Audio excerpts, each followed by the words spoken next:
Bueno, en esta clase sobre la gran diversidad de organismos, la biodiversidad que hemos ido presentando ya desde el reino Monera en adelante, vamos a tratar sobre el reino de los hongos, el reino fungi, que es un reino muy especial.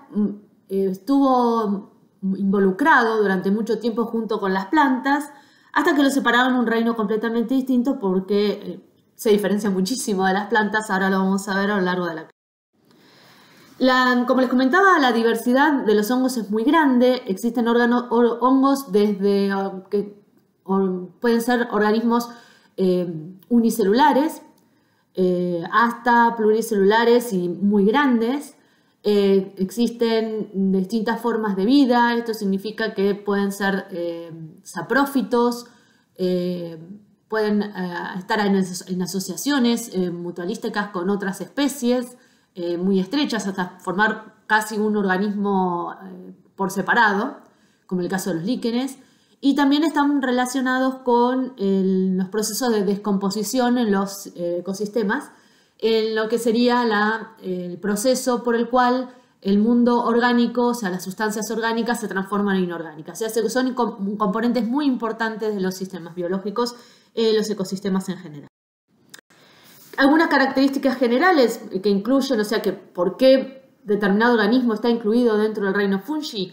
Bueno, son organismos eucariotas, heterótrofos, con nutrición absortiva. Eso es principalmente, y eso es lo que los separa, el hecho de ser heterótrofos, que no son autótrofos, es lo principal que los separa de las plantas. Poseen paredes celulares de quitina, o sea, no de celulosa. El glucógeno es la sustancia de reserva. Pueden ser, como les comentaba, unicelulares y multicelulares. Y poseen también reproducción asexual y sexual. Bueno, con respecto a la evolución de los hongos, es un reino bastante antiguo. ¿Se acuerdan que nosotros tenemos los eubacterias, los arqueobacterias, y después nos separamos en los eucariotas? Y habíamos visto protistas. Luego de las algas verdes surgieron, un antecesor de las algas verdes probablemente surgieron las plantas. Y luego los hongos, que están ahí a mitad de camino entre los animales y las plantas, y son por las características de estos heterotróficas, ¿no? Que se alimentan no con la síntesis de sus propios compuestos, no son autótrofos. Por ejemplo, podemos hablar de que tiene más de 100 millones de años, porque hay hongos bastante evolucionados, o sea, muy parecidos a los que tenemos actualmente, incluidos en ámbar, que es una manera de poder ver las estructuras fósiles de estos organismos que no tienen partes duras, ¿no? No pueden formar fósiles porque no tienen partes duras. Como les comentaba, la reproducción de los hongos puede ser de carácter asexual o de carácter sexual. En el caso asexual, producen y liberan esporas, que son estas haploides al ambiente y que germinan en condiciones favorables. O sea, los esporangios producen por mitosis esporas. Generalmente lo que tenemos es que hay una fase diploide, que realmente es de corta duración, un periodo muy corto de vida, que es el cigoto, y luego comienzan divisiones meióticas, formación de células haploides, y luego por mitosis la formación de esporas hasta la formación hasta la formación de estas esporas que van a germinar y van a formar un hongo otra vez haploide, ¿no? Si seguimos el ciclo ahí, vamos a ver en la parte asexual que estamos en la parte de fructificación de los hongos, que se llama esporangios, que están sostenidos como se llama esporangióforos. Podemos saber cómo varía eso a lo largo de todos los distintos clases de hongos que vamos a ver. Y estas esporangios producen esporangiósporas, que son haploides, N, que van a germinar y formar, como yo les decía, otro organismo. Los organismos principalmente están formados por hifas, y lo que nosotros vemos son los cuerpos de fructificación. Llamar cuerpo de fructificación a veces no es muy feliz el término, pero bueno, se lo conocen así. En cambio, en la fase sexual, que nosotros la podemos seguir con el proceso de fecundación, hay hifas que son conjugantes, que producen lo que llaman un proto o progametangio, y los núcleos haploides se fusionan, esos gametangios se fusionan, formando serían protogametas, formándose como gametas y producen un proceso de fecundación. Y ese proceso de fecundación aparecen núcleos diploides que forman un cigosporangio con núcleos diploides, ¿no? Divididos también por mitosis, y esos núcleos diploides van a dar origen a un esporangio que sucesivamente se va a dividir por meiosis las esporas y van a producir otra vez otros organismos que van a ser haploides, ¿no es cierto? Estos organismos haploides entonces tienen dos fases, que podríamos hablar de que hay una fase que es haploide y otra fase que es diploide de muy corta duración, que es ese cigosporangio. Entonces la parte asexual se produce por la liberación de esporas que se van a formar por mitosis y meiosis a partir en caso de que hubiera un cigoto previo. Y la parte sexual, que las hifas de dos individuos se unen, lo que se llama plasmogamia. Fíjense que ahí tenemos en la imagen de la derecha, en la parte A,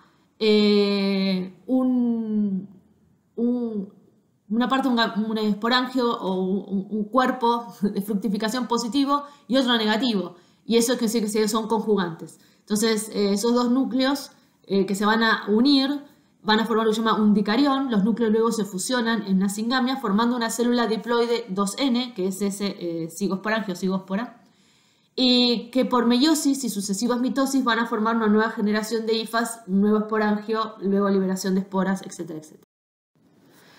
El tipo de reproducción asexual varía de acuerdo al tipo de hongo de que estemos hablando. Además de la esporulación, otros mecanismos asexuales son por fragmentación del micelio, o sea, directamente se fragmenta el micelio y se produce otro organismo. Gemación de otras esporas, por fisión binaria de las células además. Ahí ven en el cuadrito a la izquierda distintos tipos de reproducción asexual de los hongos. Tenemos las de gemación, que forman como una gemita. Generalmente eso ocurre en hongos que son unicelulares. Luego tenemos esporulación, se forman esporas, se rompe la pared del esporangióforo y se liberan las esporas, que es lo que hemos visto en la diapositiva anterior.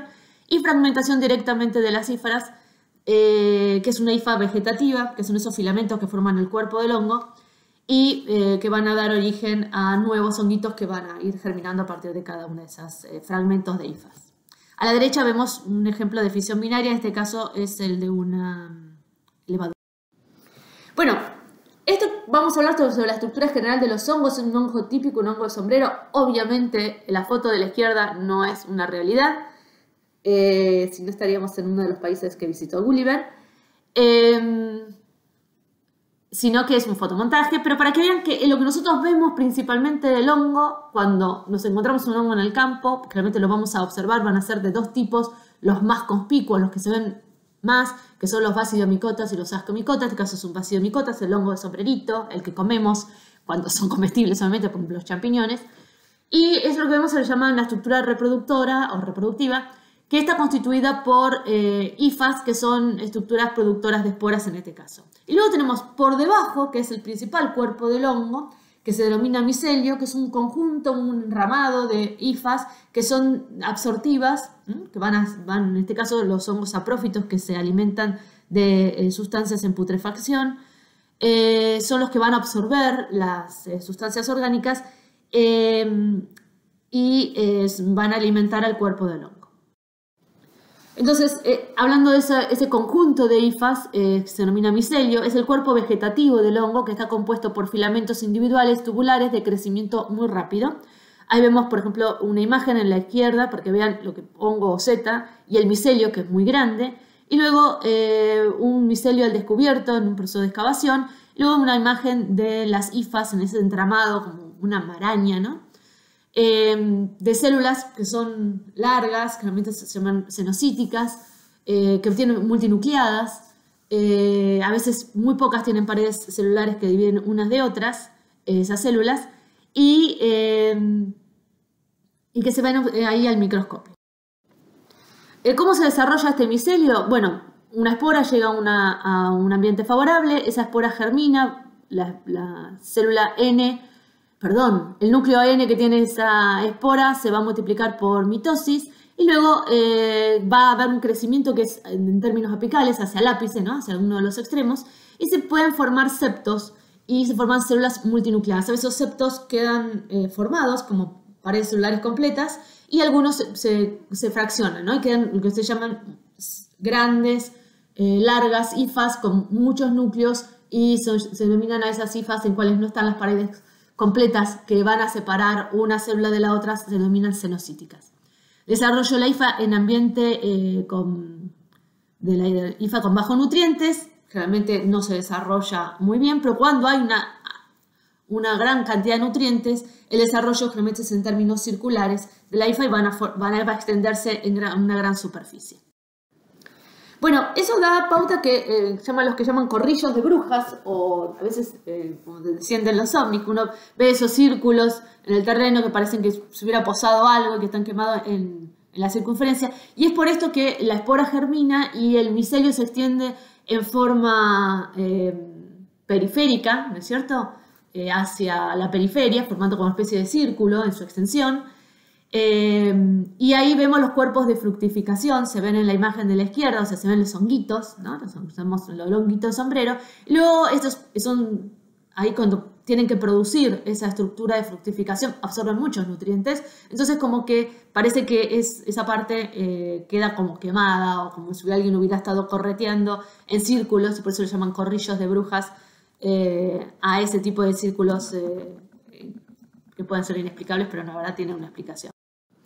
¿Qué clases de hifas hay? Bueno, como yo les comentaba, hay hifas septadas. La hifa está dividida por septos, ¿no?, o por paredes, formando unidades similares a las células, pero que están comunicadas por poros, de forma que existe un continuo citoplasmático y fluyen las organelas entre una célula y la otra. Ahí se ven unas imágenes de los núcleos y septadas y son realmente multinucleadas. Y tienen poros. Y si no, directamente esas paredes desaparecen, formando lo que llaman una hifa sin divisiones o cenocítica, que esas divisiones transversales ya no están, y el número de núcleos por segmento varía entre 2 o más de 100, pero siempre se concentran en la parte apical de la hifa, ¿no? Generalmente no están distribuidos a lo largo de todo ese continuo de hifa. Bueno, los hongos, de acuerdo a su tipo de vida, forma de alimentación, pueden ser saprófitos, parásitos o mutualistas. Saprófitos son aquellos descomponedores que se alimentan de sustancias que se encuentran en descomposición. Parásitos son aquellos que tienen hospedadores, ¿no es cierto?, y viven parte de su vida sobre esos hospedadores. Y los mutualistas son aquellos que están en una relación estrecha con otro organismo, pero sin perjudicarlo. Al contrario, se benefician los dos. Saprófitos se alimentan de materia muerta. Bueno, descomponen sustancias orgánicas rompiendo los enlaces de los compuestos de carbono y otros elementos que forman la materia orgánica, devolviéndolo al sistema para ser utilizados por otros organismos. Es lo que yo le decía, que cumplen la función de descomponedores, o sea que pasan de sustancia orgánica a inorgánica, que de esa manera por ejemplo, a través pasan de los amonios o amoníacos o otras sustancias que tienen que ver con las proteínas, a nitratos y nitritos, que son los que pueden absorber las plantas como nutrientes. Entonces son un papel muy importante en los ecosistemas. Los parásitos se alimentan de organismos vivos, se desarrollan sobre tejidos vivos de origen vegetal o animal, de los cuales obtienen sus nutrientes y causan daños en los seres que parasitan. Hay varias imágenes, por ejemplo, esa es en la parte de la derecha, una tuna que está siendo parasitada por un hongo. Luego tenemos abajo unos hongos muy particulares que las esporas son consumidas por insectos y lo que hacen es atacar el sistema nervioso hasta que quedan como una especie de hormigas o de insectos zombies, luego terminan matándolo y bueno, aparecen ahí los cuerpos de fructificación. Luego tenemos en la imagen de central una hoja infestada por un hongo que se denomina roya, son royas esos que ven ahí, que es una fase de un tipo de hongo. Y luego, bueno, tenemos algunos honguitos, realmente los que tenemos gatos hemos tenido honguitos esos circulares, por lo menos a mí me ha pasado cuando era chica, que son los honguitos de gato, bueno, que luego generalmente se desarrollan entre los dedos o en las partes húmedas de la piel y luego se pueden... Los hongos parásitos tienen hifas especializadas, esas hifas se denominan austorios, que absorben los nutrientes de las células del organismo hospedador. Ahí ven en la imagen de la izquierda los austorios que se están metiendo entre las células y son esos como circulitos, ¿no? La hifa es ese continuo, como una especie de ondita, y esos circulitos que están dentro de las células son los austorios, que es como donde se anclan a las células y empiezan a absorber los nutrientes de los citoplasmas. Y luego a la derecha tenemos una imagen un poco más acabada de esto, en que se ve la hifa y el austorio ingresando y luego la formación de una especie de madejita de hifas donde ya el crecimiento del austorio es mayor y capta todo el citoplasma de la célula. Bueno, los mutualistas son una relación beneficiosa con otros organismos. Yo les decía que se beneficiaban dos. Viven en asociación estrecha con organismos fotosintetizadores, generalmente con plantas, que pueden ser algas y plantas terrestres. Pueden estar asociados en las raíces, como las micorrizas, ya sean dentro de las raíces, llaman endomicorrizas, o por fuera de las raíces, que es la imagen que vemos ahí al lado de, que se pueden ver los honguitos, sacan uno la raíz y ven la parte de las hifas, el entramado, que se denominan ectomicorrizas. Y esa relación simbiótica es que se benefician porque fijan el nitrógeno del suelo, estos hongos, y eso favorece a las plantas y al mismo tiempo las plantas les le aportan humedad y compuestos orgánicos que favorecen a los hongos. Y si no, si vienen en asociación estrecha con las algas, forman lo que se denominan líquenes, muy comunes de ver en zonas húmedas, y están tan estrechamente relacionados que parece un organismo, ¿no es cierto? Hay distintos tipos de líquenes crustáceos, son esos que están muy pegados, por ejemplo, a las piedras o a los troncos. Algunos son foliosos, como estos que vemos acá, otros son un poco más frondosos. Bueno, distintos tipos de líquenes, pero que siempre es una asociación de algas con hongos. Bueno, micorrizas, lo que yo le decía, había endomicorrizas y ectomicorrizas hay. En general, la función es que aumentan la superficie de absorción de las raíces, eso es un beneficio para las plantas. Los hongos obtienen compuestos como azúcares y aminoácidos que le aportan las plantas. Las plantas absorben más fácilmente algunos nutrientes del suelo, en el caso del nitrógeno, y las plantas están protegidas contra patógenos y les proporcionan hormonas de crecimiento. Y ahí tenemos nosotros en la imagen las ectomicorrizas, en la imagen del centro, y las endomicorrizas que ya ingresan a las células y se asocian directamente en el citoplasma de las células, llaman como una especie de arbúsculo o arbolito que crecen dentro de las células que llaman endomicorrizas. En el caso de los líquenes, la relación simbiótica es entre un hongo, ascomicota o basidiomicota, podemos ver qué eso significa, con un microorganismo fotosintético, alga verde o cianobacteria. Se encuentran en ambientes expuestos y que pueden ser muy desfavorables. Son sensibles a la contaminación. El hongo capta nutrientes y mantiene la humedad para las células fotosintéticas y obtiene el carbono fijado, por ejemplo azúcares, por las algas, y se comportan como una unidad y su reproducción puede ser conjunta, realmente asexual por fragmentación, o aislada de carácter sexual, en el cual los hongos se reproducen por un lado y las algas por el otro. Ahí tenemos hongos liquenizados, que podemos decir que la unión hace la fuerza, y los distintos tipos de hongos yo le comentaba, ¿no es cierto? Que hay esos crustáceos que están muy pegados, foliosos, frondosos, realmente son muy, muy variables. Bueno, ahora vamos a ver la clasificación de los hongos. Tenemos hay muchas clasificaciones distintas, yo les presento estas se dividen en 4 grandes ramas: los critidiomicotas, los zigomicotas, los ascomicotas y los basidiomicotas. Y cuando el cambio se da realmente entre critidiomicota y la rama que reúne a los zigo, asco y basidiomicota es la pérdida de flagelos. O sea que una vez que pierden los flagelos podemos decir que estamos en otro conjunto de hongos más evolucionados. Luego tenemos los deuteromicotas o hongos imperfectos, que es como una bolsa de gatos, o también sería una especie de caja negra. Son hongos que no han sido ubicados en ninguno de los otros filum que les presenté, y entonces dicen, bueno, ¿qué será? Y será un deuteromicota. Están esperando ser clasificados en realidad. En general carecen de estadios sexuales, que es la manera de clasificarlos, y están en la espera de ser asignados taxonómicamente a algún filum. En el caso del filum critidiomicota, que es uno de los más primitivos, o vamos a decir los menos evolucionados, en términos temporales estoy hablando, son los más parecidos a los hongos ancestrales, son unicelulares o de micelios compuestos por cadenas difas ramificadas, generalmente no septadas. Viven en ambientes acuosos, relacionados con el agua dulce, también hay marinos o de tierras muy muy húmedas. Son saprófitos, parásitos de algas y larvas, o simbiontes en el rumen, que se encuentran en la panza de las vacas, de los bovinos en general. Poseen reproducción asexual y sexual. Y no hay un estadio de dicarión, pero sí esporas con flagelos, que se denominan zoósporas o higametas, ¿no es cierto? Ahí abajo hay 2 ejemplos, uno es el Rhizophidium y otro es Alomyces. Como ven, son se observan estos. Los ciclos de los critidomycota tenemos acá, a modo de ejemplo, el de la Lomyces macrocninus, que tenemos dos fases. Hay una reproducción asexual y sexual, una fase N, o sea, haploide, y una fase diploide, y aparecen esporas y gametas flageladas. Entonces tenemos un esporotalo, que es 2N. En ese esporotalo están los esporangios, que están en latencia, y luego sufren meiosis, van a producir zoosporas. Fíjense que estas zoosporas haploides son flageladas.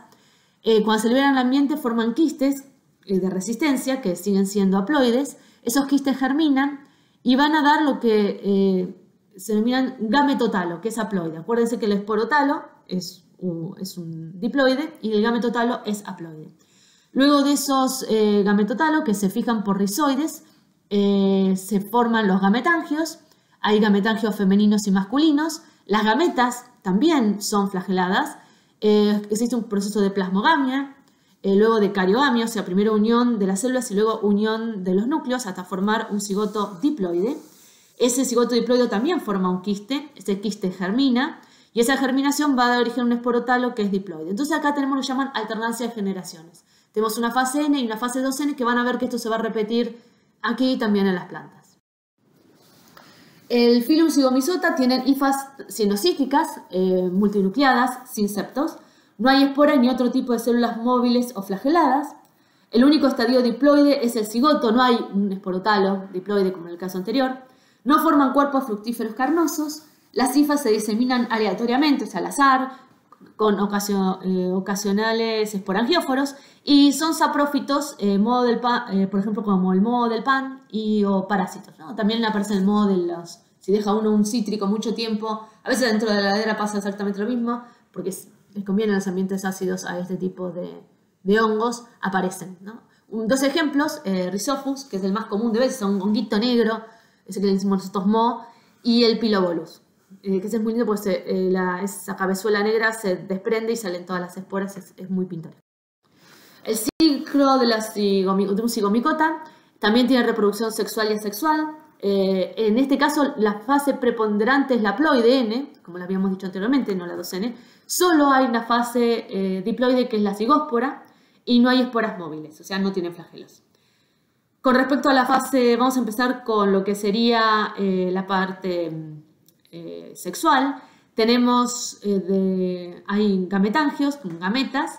En este caso, esos gametangios con esas hifas conjugantes van a darse primero una plasmogamia, luego cariogamia, la formación de un cigoto diploide. Esa cigoto diploide se llama cigóspora, sufre meiosis.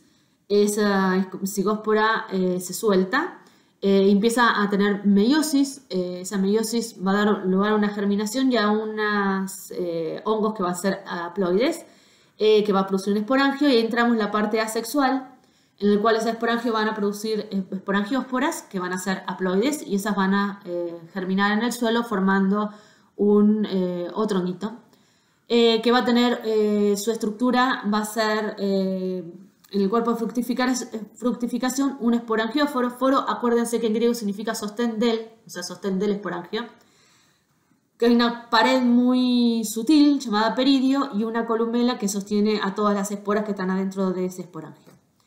Luego tenemos las hifas cenocíticas, bueno, otra vez conjugantes, y entramos en la fase sexual. Luego tenemos el otro phylum, que es el Phylum Ascomycota. Estos son, algunos de ellos son comestibles y son muy ricos, eso dicen, yo no he tenido la oportunidad de probarlos, como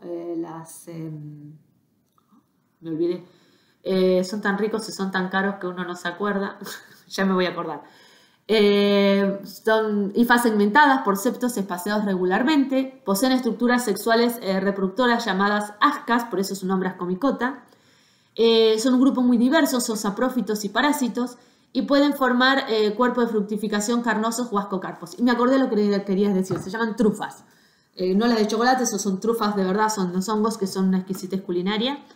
Y hay otros también. Esos viven enterrados. Algunas imágenes que ven ahí abajo de algunos de los hongos ascomycotas, el que vemos segundo es el yao yao, ¿no? Que se puede ver como parasitando las especies de Nothofagus en el sur de nuestro país. en los bosques andino-patagónicos. Luego tenemos ahí unas manos sosteniendo unas hermosas trufas negras. Y también en la imagen de arriba vemos los ascocarpos con los ascomicetes. Bueno, pueden formar cuerpos de fructificación carnosos o ascocarpos, que es lo que vamos a ver más o menos cómo se constituyen a partir de esta diapositiva. Los ascocarpos son los que contienen las ascas que están contenidas en ese cuerpo de fructificación. A eso se llaman, los ascocarpos se denomina ese grupo al que los poseen de esta manera, que están contenidas en un cuerpo de fructificación bien definido, Euascomicota. Por ejemplo, el penicillium, las rollas y las trufas. Luego tenemos otro grupo que las ascas no están contenidas en un cuerpo de fructificación o ascocarpo, llaman hemiascomicotas. Y en este caso son los Saccharomyces, que las conoces, son las levaduras que son unicelulares. O sea, tienen constitución que son ascomicota, pero no están dentro de no están reunidas dentro de un cuerpo. El ciclo de las comicotas, en este caso vamos a ver de un euascomicota, porque las Saccharomyces en general se reproducen en forma sexual por fragmentación, o por fisión binaria, mejor dicho. La fase preponderante es la haploide y se forma una hifa o ascógena dicarionte. Acá vemos, en el caso, ese tan bonito, parece una copa roja que se llama Sarcosifa coccinea. Coccinea quiere decir rojo. Tenemos el apotecio, vamos a ir arriba. Ese apotecio, dentro están todos lo que serían las ascocarpos, son las ascas, que adentro tienen las ascosporas. Lo que vamos a ver ahí, estos ascos o ascas tienen esas ascosporas que son conjugantes, fíjense que son rojas y azules o rojas y negras. Estas se sueltan, son haploides, germinan y forman una hifa. Esas hifas pueden entrar en reproducción asexual, ¿no? Con desprendimiento, lo que llaman unas esporitas que vuelven a germinar, que llaman conidios, o si no, forman un primordio, forman un cuerpo de fructificación y llaman ascogonio, y esos ascogonios confluyen entre sí formando una hifa ascógena con la fusión de núcleos N y N, pero en este caso no se fusionan los núcleos completamente, sino quedan como dicariontes, y luego queda al final, forma como una especie de ganchito o gancho, y esas penúltimas células, en las cuales tienen dos núcleos conjugantes, ocurre la cariogamia, la singamia, y se forma un núcleo diploide. Ese núcleo diploide sufre meiosis, luego sufre mitosis y otra vez forman un asco dentro, sostenido por ese apotecio con los ascocarpos. Luego tenemos el otro ciclo de los ascomicota, hemiascomicota, que es el Saccharomyces cerevisiae, las levaduras que forman la cerveza. Tienen fases haploides y diploides, N y 2N. Y tenemos una fase vegetativa diploide, que es de gemación y crecimiento. Generalmente esa lo que ocurre es lo que pasa es que forma como una especie de brotecito de la levadura, se desprende y eso es una fase vegetativa para producir otras levaduras o también por fisión binaria. Y otras pueden ser de tipo sexual, en que el asco joven va a producir un asco maduro y van a tener una liberación de ascósporas, y esas ascósporas germinan en una fase vegetativa, en este caso es haploide, no diploide, se unen, producen lo que se llama singamia, cariogamia y luego germinación y crecimiento en una fase vegetativa, pero en este caso diploide, 2N. Entonces tenemos una parte sexual que combina las partes haploides y diploides y después una reproducción asexual que sería por gemación o fisión binaria. Luego tenemos el último de los filum, que es el más conocido, es el famoso honguito en sombrero, el Basidiomycota. Las hifas en este caso están segmentadas por septos con pequeños poros, poseen una estructura sexuales reproductoras llamadas basidios. Es un grupo muy diverso, pueden ser saprófitos y parásitos. Forman un cuerpo de fructificación carnoso o basidiocarpo, y el basidiocarpo se encuentra en un casquete o pileus que presenta laminillas o poros por debajo, ¿no? Si uno da vuelta, generalmente en el caso, si los champiñones, que son los más conocidos, van a ver que no tienen poritos, sino que tienen laminillas. Y ahí ven algunas de los múltiplemente diversos que pueden ser los basidiomycotas. Bueno, el ciclo del basidiomicota tenemos la fase preponderante, como casi todos los hongos es la haploide N, y tiene difas dicariontes, ¿no? Tenemos, por ejemplo, ahí tenemos el cuerpo de fructificación, el cuerpo fructífero con el píleo, en este caso tiene laminillas y un estípite, que es como lo que sostiene el sombrerito, y las hifas por debajo. Luego, si vamos a ver el cuerpo fructífero, vemos el himenio, que están formadas esas laminillas, y ahí tenemos las basidiósporas, ¿no? Que se van desprendiendo. Esas basidiósporas son N, germinan, forman hifas monocarióticas. Luego esas hifas monocarióticas se conjugan, primero una plasmogamia, o sea que quedan células N más N, o sea que todavía no se unieron, y luego quedan hifas dicarióticas que van a dar origen otra vez a un cuerpo de fructificación. Dentro de los basidiocarpos, las basidiósporas, lo que van a ocurrir va a haber un proceso de cariogamia, una espora que va a ser 2N, o sea, un núcleo que va a ser 2N, no es una espora, y esa va a sufrir meiosis, va a producir las basidiósporas que son N. Entonces, la fase, nosotros cuando vemos un hongo de este tipo, basidiomicota, estamos viendo una estructura haploide. Bueno, resumiendo los hongos, son eucariotas, heterótrofos y con nutrición absortiva, pueden ser uni o pluricelulares. Los cuerpos están formados por conjuntos de hifas multinucleadas con paredes quitinosas que se organizan en una masa o micelio. Las hifas suelen tener particiones incompletas o septos que no las dividen en células separadas. Se reproducen de manera sexual y asexual. Producen esporas, que es la unidad de reproducción. Poseen fases haploides, diploides y una tercera condición nuclear con dos núcleos juntos o dicariontes, que eso lo vemos en los ascomicotas y los basidomicotas. Los filum difieren sus estructuras reproductoras principalmente, y pueden ser saprófitos o descomponedores, parásitos y mutualistas. Bueno, espero que les haya gustado la clase de hoy y no haya sido demasiado complicada.